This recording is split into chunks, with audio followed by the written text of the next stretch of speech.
Assalamualaikum warahmatullahi wabarakatuh. Alhamdulillah rabbil alamin, wassalatu wassalamu ala khatamil anbiya wal mursalin, nabiyyina Muhammadin wa ala alihi wa sahbihi ajma'in. Amma ba'd. Para jamaah yang dirahmati Allah, alhamdulillah pagi ini kita bisa bertemu lagi, dan kita berharap mudah-mudahan setiap pertemuan kita, termasuk pertemuan kita pada pagi hari ini, benar-benar menjadi pertemuan yang mendapatkan ridho dari Allah Subhanahu wa Ta'ala.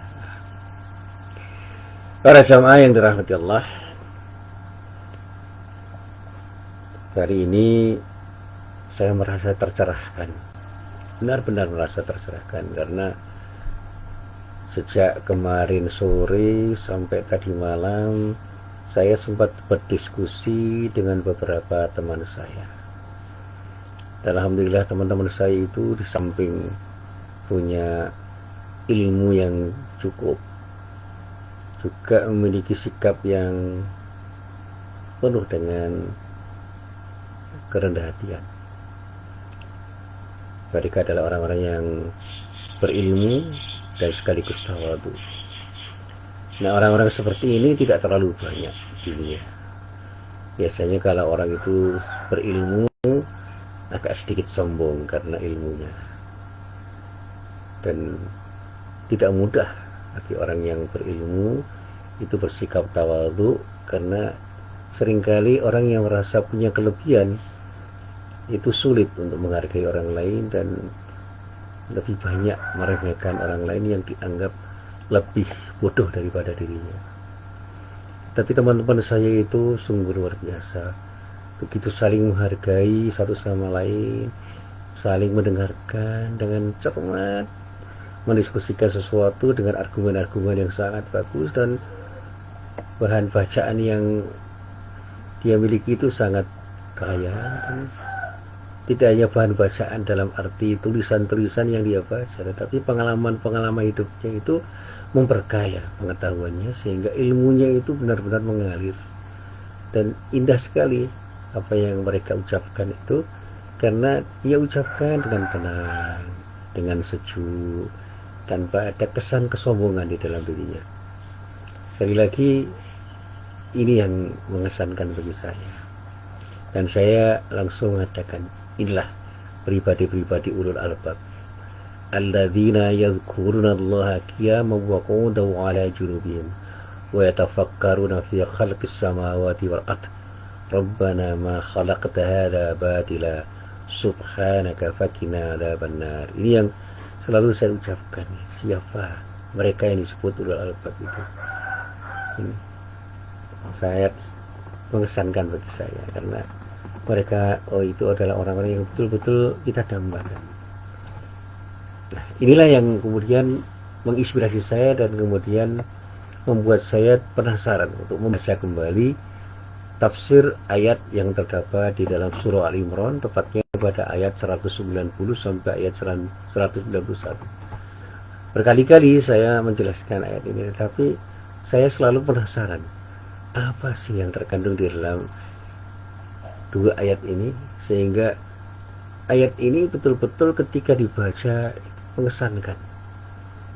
Di dalam ayat ini Allah berfirman, a'udzubillahi minasyaitonirrajim, inna fi khalqis samawati wal ardi wa ikhtilafil laili wan nahari la ayatil lil albab. Sekali lagi saya ulangi, ada rangkaian kata yang indah di dalam kalimat ini. Inna fi khalqis samawati wal ardi wa ikhtilafil laili wan nahari la ayatil liulil albab. Sesungguhnya pada penciptaan langit dan bumi, pergantian malam dan siang, benar-benar ada tanda-tanda bagi ulil albab. Nah, siapa ulil albab yang mengerti tanda-tanda kebesaran Allah pada ketika mereka itu mencermati langit dan bumi dan pergantian malam dan siang? Ini yang kemudian saya coba untuk saya renungkan pada ayat berikutnya.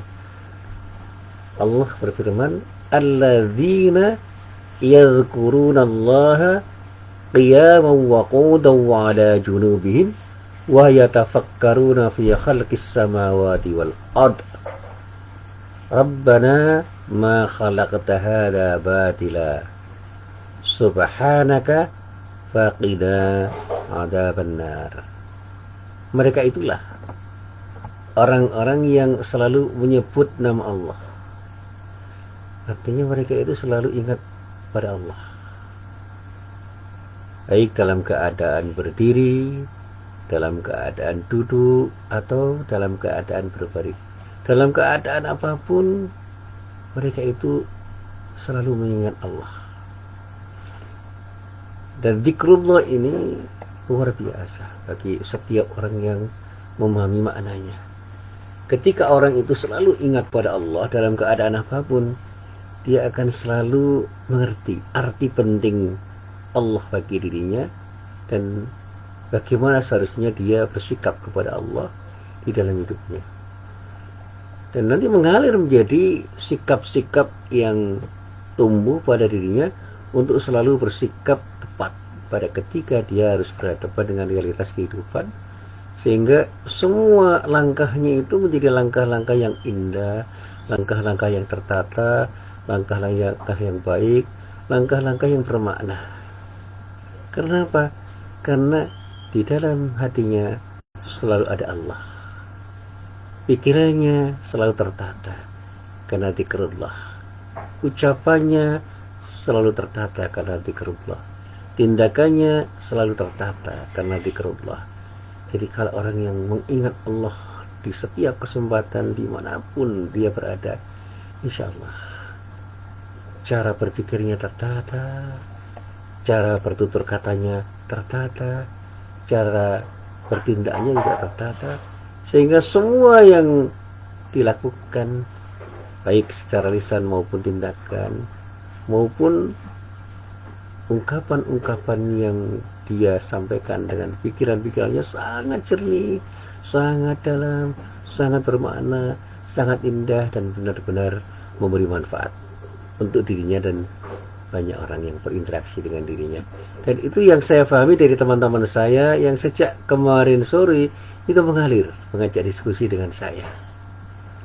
Di antara mereka ada yang menekuni ilmu Al-Quran, ada yang menekuni ilmu hadis, ada yang menekuni sosiologi, ada yang menekuni psikologi, ada yang menekuni ilmu-ilmu pasti karena mereka mengajar matematika dan ilmu-ilmu kealaman.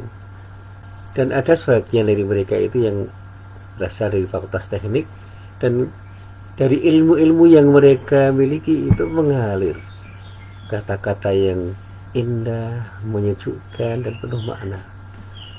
Dan terkesan betul sikap tawadhu mereka, sikap rendah hati mereka, sehingga mereka itu tidak menampakkan sedikit kesombongan di dalam berkata-kata, sehingga mengajak bicara itu enak, diajak bicara enak, dan ketika kita berbicara itu benar-benar kita merasa dihargai, dihormati, dan dimuliakan.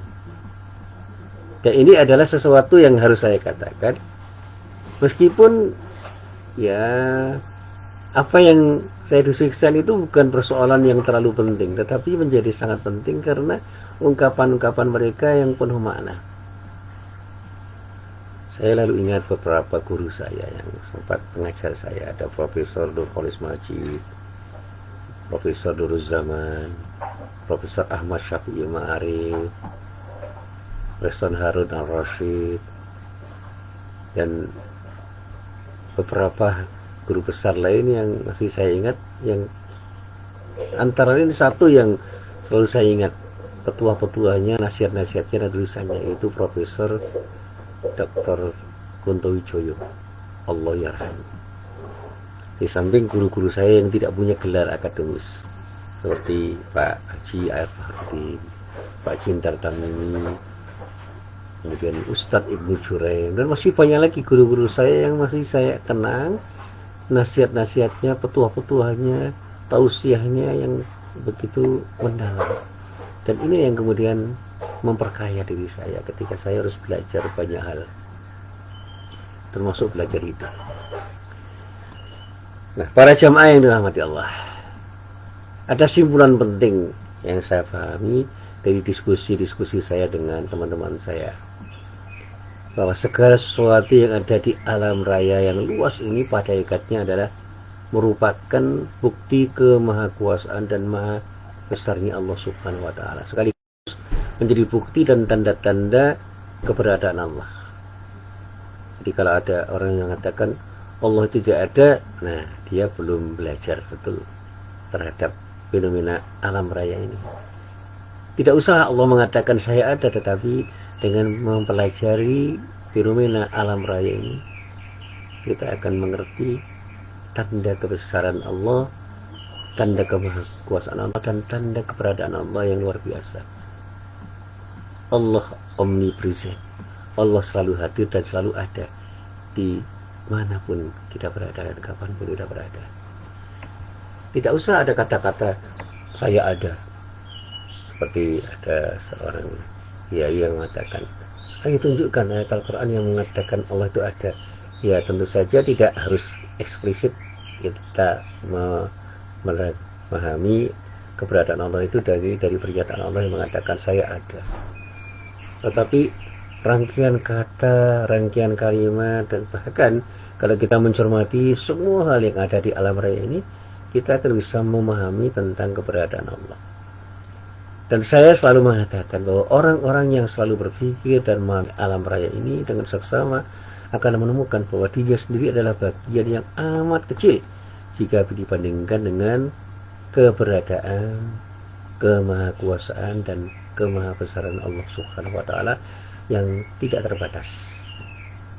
Nah, para jamaah yang dirahmati Allah, ayat yang saya baca tadi, yaitu ayat yang ada di dalam surah Ali Imran, tepatnya ayat 190 sampai ayat 191 itu, kata para ahli tafsir dengan batasan-batasan tertentu seperti yang sudah saya sampaikan pada beberapa kesempatan yang lain, itu dikatakan oleh ahli tafsir turun ketika Nabi Muhammad sallallahu alaihi wasallam sedang melakukan qiyamul lail, yang sering disebut juga sholat lail atau sholat tahajud di malam hari. Nah, ceritanya bahwa setelah selesai sholat, beliau Rasulullah SAW itu langsung tersungkur menangis karena tidak kuasa ketika memahami betapa dalamnya makna yang terkandung pada ayat ini. Tidak cukup kata-kata untuk menjelaskannya. Dan hal inilah yang dikatakan oleh Rasulullah Nabi Muhammad SAW ketika ditanya oleh istrinya Aisyah radhiyallahu anha, karena heran melihat Rasulullah Nabi Muhammad SAW itu menangis tidak seperti biasanya. Ada fenomena yang luar biasa pada saat Rasulullah menangis yang dicermati oleh istrinya Aisyah radhiyallahu anha. Dan ternyata ada dua hal yang mengakibatkan Rasulullah Nabi Muhammad SAW itu menangis. Saya membaca sebuah hadis yang diriwayatkan oleh Ibnu Hibban, yang simpulannya pada suatu hari ada seorang sahabat yang bernama Ubaid bin Umair dan Atha radhiyallahu anhu menemui Aisyah radhiyallahu anha dengan maksud untuk belajar tentang Islam. Pada saat itu Ubaid mengatakan, "Wahai Aisyah, sampaikanlah kepada kami sesuatu yang paling mengagumkan dari kehidupan Rasulullah sallallahu alaihi wasallam." Nah, ketika mendengar permintaan itu, Aisyah radhiyallahu anha pun menangis, dan setelah itu menceritakan bagaimana Rasulullah sallallahu alaihi wasallam itu beribadah dan bertadabbur di malam hari. Nah, kata Aisyah radhiyallahu anha, Rasulullah sallallahu alaihi wasallam itu pernah melaksanakan salat lail, qiyamul lail atau salat tahajud dalam waktu yang sangat lama. Dan waktu itu beliau kemudian meminta Aisyah membiarkannya berlama-lama dalam beribadah kepada Allah. Aisyah kemudian mengatakan, "Demi Allah, aku ingin selalu dekat denganmu dan melakukan sesuatu yang membahagiakanmu." Ini perkataan seorang istri pada suami tercinta. Dan Rasulullah SAW pun hanya tersenyum ketika melihat respon istrinya yang tercinta, dan kemudian melanjutkan qiyamul lailnya. Nah, dikisahkan bahwa Aisyah mengisahkan bahwa pada saat melaksanakan sholat, Rasulullah SAW menitikkan air mata. Air mata itu mula-mula hanya membasahi pipi, lalu membasahi jenggot beliau, sampai akhirnya membasahi tanah tempat beliau sholat. Rasulullah SAW tidak henti-hentinya menangis dalam sholat itu, sehingga Bilal pada waktu itu mengumandangkan adzan subuh. Nah, pada saat itu Aisyah bertanya, "Ya Rasulullah, mengapa engkau menangis seperti ini? Tidakkah Allah telah mengampuni dosa-dosamu yang lalu maupun yang akan datang?" Ini jaminan Allah. Rasulullah SAW menjawab dengan jawaban, "Sungguh, aku ingin menjadi hamba Allah yang pandai bersyukur."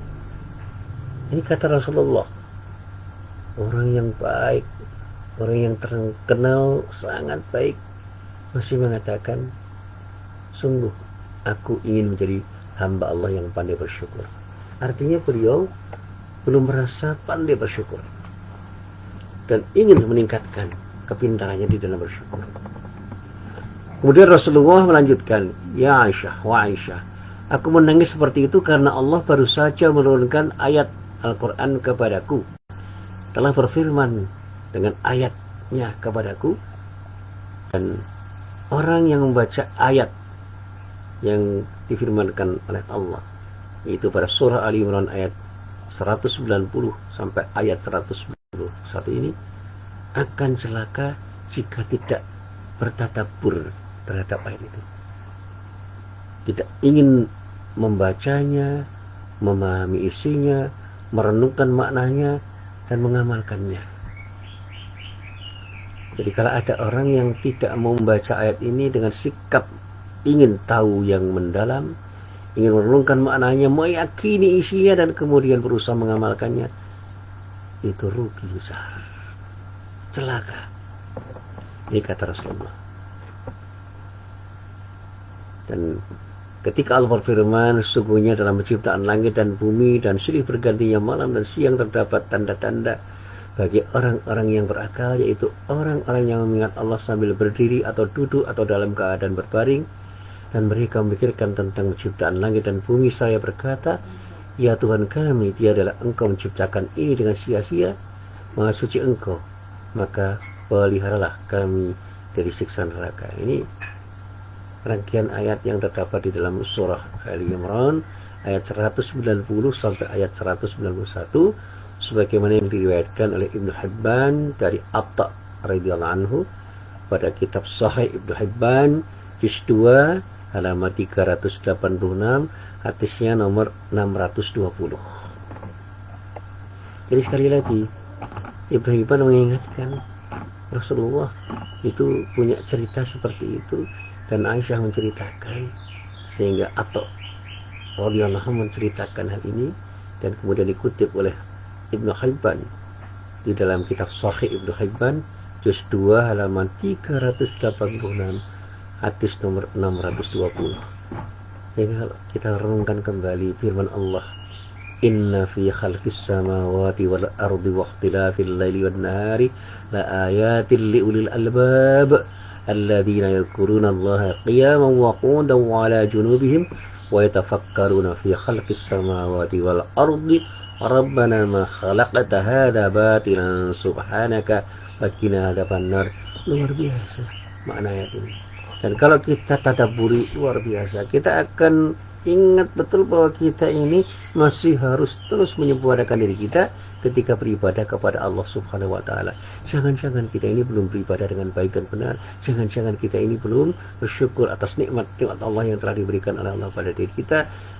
Jangan-jangan kita ini belum bersabar ketika harus berhadapan dengan ujian-ujian kehidupan, dan jangan-jangan kita ini belum bisa bersikap tawakal, berserah diri kepada Allah Subhanahu wa taala di dalam seluruh kehidupan yang kita jalani. Dan jangan-jangan hidup kita ini masih belum terarah karena kita belum selalu ingat kepada Allah Subhanahu wa taala. Dan itu yang kemudian saya renungkan, saya coba renungkan, dan saya pun tiba-tiba seperti ingin menangis. Saya belum bisa menangis seperti Rasulullah, tapi saya seperti tertegun dan ingin menangis. Apalagi ketika saya renungkan dalam-dalam dengan tadabbur saya pahami dan saya renungkan makna kedua ayat itu untuk kemudian saya jadikan sebagai ibrah, sebagai pelajaran. Saya betul-betul tertegun, ingin menangis tapi belum bisa menangis. Jadi kalau Rasulullah bisa menangis, artinya penghayatan Rasulullah terhadap ayat ini sangat dalam dan diperlukan proses belajar yang terus-menerus untuk mau memahami dan merenungkan makna ayat-ayat seperti ini. Dan salah satu cara tadabbur ayat yang diteladankan Rasulullah SAW adalah bagaimana membaca ayat di dalam hati dan kemudian terucap secara lisan, yang pada saat itu beliau lakukan dalam qiyamul lail, salat tahajud secara tartil penuh dengan penghayatan, melibatkan hati dan pikiran, kemudian meyakininya dan mengamalkannya di dalam kehidupan beliau. Jadi tadabbur itu tidak berhenti membaca, tetapi betul-betul memahami isinya sampai meyakini dengan seyakin-yakinnya. Dan karena penghayatan kita, karena kita libatkan hati kita, maka pikiran kita pun akan semakin jernih untuk menuangkan apapun yang kita tuangkan dalam rangkaian kata dan tulisan yang mau kita buat. Dan insya Allah kita pun terdorong untuk mengamalkannya di dalam kehidupan kita. Nah, para jamaah yang dirahmati Allah, pertanyaan sederhananya, apakah kita ini ketika membaca ayat-ayat Al-Quran sudah benar memahami isinya? Sudah betul-betul merenungkan maknanya? Sudah melibatkan hati kita untuk menghayati apa yang kita baca, sehingga pikiran dan tindakan kita itu menjadi pikiran dan tindakan yang bermakna, karena kita betul-betul kemudian ingin mengamalkannya di dalam kehidupan kita. Sekarang banyak orang yang tutur katanya tidak terarah, tindakannya juga tidak terarah. Ini jangan-jangan mereka itu belum menjadi orang yang mau bertadabbur. Dan sekali lagi, orang yang bisa bertadabbur dengan baik itu adalah ulil albab. Siapa ulil albab itu? Yaitu kelompok yang dikatakan oleh Allah dengan rangkaian kalimat alladzina yadhkurunallaha qiyaman wa qu'udan wa 'ala junubihim. Itu orang-orang yang senantiasa berzikir kepada Allah, mengingat Allah dalam keadaan berdiri, dalam keadaan duduk, dalam keadaan berbaring. Artinya dalam posisi apapun dia selalu mengingat Allah, dimanapun dan kapanpun dia berada. Wa yatafakkaruna fi khalqis samawati wal ard, dan selalu berpikir, merenungkan apa yang harus direnungkan tentang penciptaan langit dan bumi, sehingga betul-betul memiliki produktivitas di dalam hidupnya, karena selalu berpikir dan rajin untuk menalar sesuatu terkait dengan penciptaan langit dan bumi, seraya mengucapkan doa yang dia ucapkan dengan penghayatan yang tinggi, Rabbana, ya Allah, ya Tuhan kami, ma khalaqta hadza batila, tidaklah semua ini kau ciptakan dengan sia-sia. Tidak mungkin apa yang engkau ciptakan itu kau ciptakan dengan sia-sia. Subhanaka, maha suci engkau ya Allah, faqina adzabannar, lindungi kami, jagalah diri kami dari siksa api neraka. Nah, para jamaah yang dirahmati Allah, saya masih mencoba untuk merenung.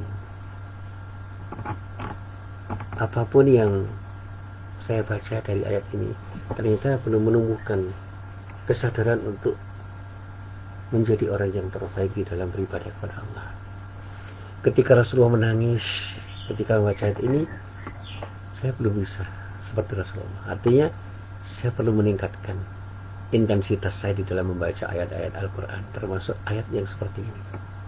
Ayat yang dibaca Rasulullah SAW di dalam salat qiyamul lail, dalam salat lail, dalam salat tahajud, itu tidak hanya mengharuskan kita bertadabbur terhadap ayat-ayat Al-Quran yang bersifat qauliyah, tetapi juga bertadabbur terhadap ayat-ayat kauniyah, terhadap ayat-ayat alam, terhadap fenomena kemanusiaan, terhadap fenomena sejarah, terhadap fenomena sosial yang bisa kita cermati. Semua fenomena kealaman, fenomena kemanusiaan, fenomena kemasyarakatan, dan fenomena-fenomena kesejarahan itu mestinya menjadi sesuatu yang harus kita renungkan maknanya. Alam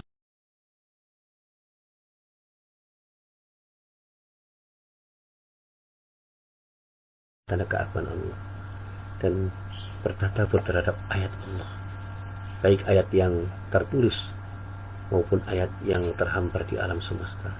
Ini akan menjadikan diri kita semakin menjadi orang yang selalu mengerti arti pentingnya Allah bagi diri kita, dan kemudian kita menjadi semakin mengerti pada saat di mana kita berhadapan dengan Allah. Kita harus tersungkur untuk mau beribadah kepada Allah, tunduk dan patuh hanya kepada Allah. Dan inilah yang akan bisa membangun sikap tauhid kita. Tadabbur ayat menjadi lengkap dan seimbang ketika kita sertai dengan tadabbur yang lebih dalam, yaitu tadabbur terhadap alam semesta yang menjadi bagian dari ayat-ayat Allah yang disebut ayat-ayat kauniyah. Para jamaah yang dirahmati Allah, saya memang mencoba untuk bertadabbur terhadap ayat-ayat kauniyah dan tadabbur ayat-ayat kauniyah ini sebagai satu cara untuk selalu mendekatkan diri saya kepada Allah. Dan kedua-duanya merupakan sesuatu yang bernilai ibadah. Tadabbur ayat mengantarkan kita pada pemahaman dan pemaknaan teks kitab suci yang kita baca, dan pada saat yang sama tadabbur kita terhadap alam membimbing kita untuk mengerti konteks hukum-hukum kausalitas dan hidup harmoni dengan alam raya. Tadabbur ayat dan alam, tadabbur ayat-ayat Al-Quran dan alam raya ini mengharuskan kita bersikap rendah hati terhadap keagungan Allah, dan keduanya insya Allah akan memotivasi kita untuk selalu membaca, meneliti, memahami dan mengaktualisasikan diri kita menjadi hamba Allah yang pandai bersyukur. Dan para jamaah yang dirahmati Allah, saya selalu yakin dan hakul yakin kita ini baru layak disebut hamba yang pandai bersyukur jika kita selalu bisa bertadabbur terhadap ayat-ayat kauniyah dan ayat-ayat kauniyah ini. Ayat-ayat kauniyah dan ayat-ayat kauniyah ini adalah dua rangkaian ayat dari Allah yang harus kita renungkan maknanya, dan kita renungkan secara terpadu dan seimbang. Kita coba kita rasakan, coba kita pahami kebesaran Allah, dan kemudian di dalam ibadah kita seperti sholat yang kita lakukan itu pun harus juga kita lakukan dengan penuh dengan perenungan. Kita renungkan makna sholat itu, kita pahami maknanya, kita renungkan bagaimana ketika kita sholat itu kita sebenarnya tengah berhadapan dengan zat yang kita patuhi, kita taati, kita pasrahi, seperti kita seolah-olah sedang tersungkur untuk hanya berserah diri kepada Allah Subhanahu wa Ta'ala. Rasakan dan pahami kebesaran Allah melalui ibadah-ibadah kita, dan insya Allah dengan melalui kegiatan seperti itu kita akan tergerak untuk merenungi aneka ciptaan Allah di alam raya ini. Sekali lagi, integrasi pemahaman terhadap ayat-ayat kauniyah dan ayat-ayat kauniyah itu akan menjadi basis pengembangan iman dan takwa kita kepada Allah. Karena itu setiap orang Islam harus punya keyakinan bahwa semua ciptaan Allah di alam raya ini bisa menjadi laboratorium hidup bagi kita semua kalau kita punya kesadaran untuk bertadabbur. Dalam konteks bertadabbur kita bisa belajar kepada Rasulullah di dalam dua hal. Yang pertama, bagaimana kesadaran beliau ketika merenungi ayat-ayat Allah. Betapa besarnya kekuasaan Allah Subhanahu wa Ta'ala di alam semesta ini. Fenomena alam yang mencakup pergantian siang dan malam, keteraturan alam raya dan isinya menjadi tanda-tanda bahwa Allah yang mengatur itu semua dengan sangat sempurna. Yang kedua, kesadaran yang ada pada diri Rasulullah bahwa rahasia-rahasia yang ada di alam ini tidak akan pernah terkuak selain dengan pengamatan dan penelitian yang seksama melalui proses tafakkur, proses berpikir. Alam raya adalah kenyataan yang dapat kita lihat sehari-hari. Masih banyak sekali pengetahuan baru yang masih menjadi misteri di alam raya ini. Dan dengan proses tafakkur, rahasia-rahasia itu akan terungkap lebih jauh. Dan insya Allah, umat manusia akan mampu memperoleh petunjuk Allah jika tafakkur itu bisa memberikan kesadaran bahwa ternyata manusia adalah bagian kecil dari makhluk-makhluk Allah Subhanahu wa Ta'ala di alam raya ini. Sehingga dengan cara seperti itu, insya Allah serta merta setiap manusia akan mengakui dengan tulus dan penuh kesadaran bahwa dirinya adalah ciptaan Allah yang tidak sia-sia, karena pada saat Allah menciptakan manusia ada tujuan yang betul-betul ada di dalam penciptaannya, agar manusia itu mau beribadah kepada Allah Subhanahu wa Ta'ala. Dan pada saat menciptakan alam semesta, dia ciptakan alam semesta itu untuk direnungkan maknanya oleh manusia-manusia yang mengerti arti penting zikrullah, arti penting ingat kepada Allah, dan selalu berpikir dengan cermat, berpikir dengan seksama, berpikir dengan sungguh-sungguh untuk memahami fenomena-fenomena alam itu, seperti ketika mereka memahami ayat-ayat qauliyah yang ada di dalam kitab suci Al-Quran. Para jamaah yang dirahmati Allah, sekali lagi saya katakan dengan hak yakin, semua ciptaan Allah itu memiliki kegunaan yang begitu besar bagi diri kita. Kesadaran akan ciptaan Allah ini insya Allah akan menjadikan diri kita menjadi orang yang selalu ingat kepada Allah dalam keadaan apapun. Bahkan dalam setiap desah nafas kita yang keluar adalah zikrullah, ingat kepada Allah. Karena kita tahu bahwa Allah selalu mengawasi diri kita melalui penciptaan alam ciptaannya ini. Manusia adalah makhluk lemah yang tidak memiliki kekuatan apapun. Dengan begitu tidak ada yang perlu untuk kita sombongkan. Dan kalau ada orang yang sombong, dia tidak ingat bahwa dia itu lemah di hadapan Allah. Dia kecil, dia tidak punya kekuatan apapun di hadapan Allah.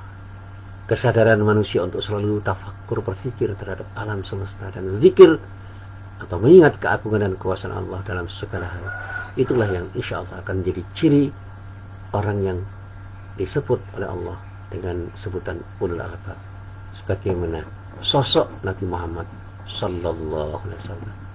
Dan kalau saya sebut teman-teman saya ini adalah sosok ulul albab, itu bukan sesuatu yang saya ada-adakan, bukan sesuatu yang ada-ada, karena mereka itu seperti telah meneladani Rasulullah, meskipun dalam hal yang masih sangat terbatas.